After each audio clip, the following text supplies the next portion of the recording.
According to experts, the US Patriot air defense missile system for Ukraine doesn't present a credible threat to the Russian military and meets a symbolic political goal. A closer examination reveals that the platform's technology, numbers, logistics, and economics do not match Ukraine's needs in these areas.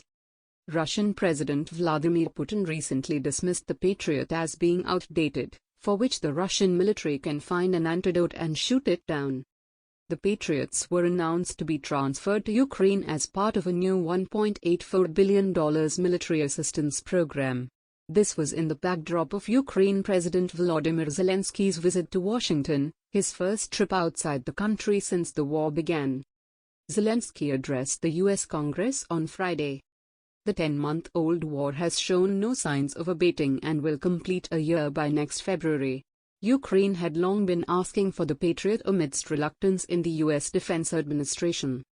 Experts believe the costly, bulky, and a limited number of missiles will not be a panacea against Russian cruise missiles and drone strikes and cannot turn around the battlefield situation. Just grab eyeballs? Air Marshal Anil Chopra, RAID, Director General of the Indian Centre for Air Power Studies, CAPS, doesn't believe the Patriots will be a game changer. The system is state-of-the-art with a high life cycle cost, which is also why it will be challenging to integrate into Ukraine's air defense network. Training alone will take several months to a year since air defense systems are far more complex than artillery systems. Cruise missiles and drones have largely characterized the air war in this war and not combat aircraft. It is doubtful how the Patriots will be useful in such a situation. Their transfer holds more political symbolism than actual military utility, Chopra added. On another level, the Patriot will be supplied from the U.S. Army's own inventory, marking a long trend of allied nations burning through their ammunition stockpiles in the quest for arming Ukraine. Operated by a crew of around 80, the entire platform comprises bulky computers, phased array radar, a fire control system, and a launcher, which doesn't make it mobile. The Center for Strategic and International Studies, CSIS, says that the Patriot repairman, fire control operator, and launch system operator courses are 53, 20, and 13 weeks long, respectively. But, reports indicating the Patriot unit arriving by February means the training courses must have been highly compressed. Ukraine can, however, send experienced crews of its S-300 or Buk air defense systems to train on the Patriot. Neither is it known which variant of the Patriot Ukraine will receive. The mainstay of the US Patriot systems is the PAC-3 variant, with the most advanced version being the PAC-3 Missile Segment Enhancement, MSE, which has been in service since 2016. PAC-3 is more maneuverable, with more excellent range and accuracy, and has its own radar to guide itself to the target without relying much on the battery's radar. Moreover, reports are unanimous that it will be a single Patriot battery. A Patriot battery has 4 to 8 launchers, each with either 4 PAC-2 missiles, 16 PAC-3 missiles, or 12 MSE missiles.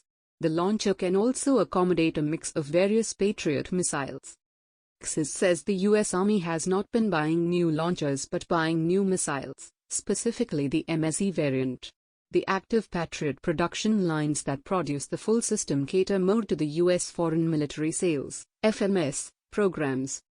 U.S. allies like Japan and Germany also use Patriots. Thus there is a chance that the Ukrainian crew could be trained in Germany or have already begun the program. Russian checkmate on Ukraine. Ukraine finds itself in a sort of checkmate with the Patriot, the long operationalization time, low cost-to-benefit ratio, low numbers, and, being far from the theaters, the East and the South, which are Russia's primary interest. Yet, it presents a high-value target for the Russian Air Force, which won't have much trouble briefly dedicating some resources to finding a way to take out the system, if the need arises. But the need will be driven more by publicity and propaganda. But the wojenno-woznye sili Rossi, VVS, will conceivably never face a scenario where it has lost dozens of aircraft to the Patriots and will be desperate to eliminate the missile. Russia has established tactics to detect and destroy SAM platforms over the last 2 months. It might use Kh-55SM missiles withdrawn from the strategic role and fit them with inert warheads, to be used as decoys. These can bait Ukrainian air defense AD systems into lighting up, and then VVS Su-35SS fighters firing Kh-31 anti-radiation missiles. Eurasian Times had noted this possible tactic in a previous analysis. It can also use one of its highly advanced Tupolev Tu-214 reconnaissance and electronic warfare aircraft to detect emissions from some batteries in Ukraine, safely flying from within Russian territory. Generally, bigger SAM systems, especially fixed and less mobile ones, are protected by smaller anti-aircraft systems. This might be the Avenger SAM system that fires Stinger missiles in the US. Will Ukraine employ the Avenger or its own Soviet-origin USA or Strela systems? Will it pull them out of the front lines in the east and the south where they protect battlefield targets? Their numbers have been gradually dwindling to Russian drone strikes.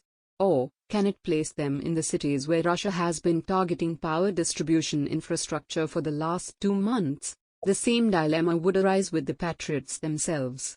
That Russian Uranium-2 kamikaze drones and cruise missile strikes on Ukrainian energy distribution centers in its cities in early October were successful implied it chose to protect the front line. A report in the Financial Times from October attributed this to Ukraine's sparse air defense missiles, because of which it could not spare much for its cities.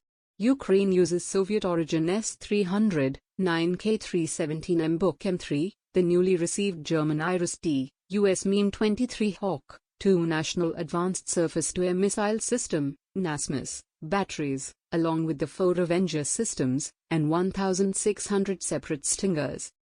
If the Patriot systems are based on the front lines, it will be easier for the Russians to hit it with the Gairin-2 or Lancet-3 kamikaze drones. If the Ukrainians placed it in the cities, especially Kyiv, it would be slightly difficult for Russia to hit it since its fighters like the Su-35S would have to fly closer into Ukrainian airspace and risk being shot down by the Patriot itself. $3 million missile for a $20,000 drone? But again, Russia has already hit its intended targets in Ukrainian cities, power distribution lines beginning in October and the defense industry earlier in the war. Ukraine has been practically fighting a defensive war throughout and in the last 5 months, with almost exclusively hastily transferred Western weapons and having no industry of its own, which proves Russia has achieved its military goals. Putin did admit Russia is facing a shortage of ammunition after 10 months in the war but pointed out that Russia has a functioning defense industry, which has only been galvanized into becoming even more self-reliant. And if Russia does resume a third round of drone and missile strikes on Ukraine, will the latter fire nearly a $3 to $4 million missile on every $20,000 drone and $100,000 cruise or ballistic missile? This makes for a very embarrassingly skewed return on investment. What the Patriot can, therefore, do is free up these other AD platforms to take out smaller ballistic, cruise missiles and drones and focus on tackling larger Russian fighters. But by no stretch of the imagination will it turn around the war and put Russia on the back foot.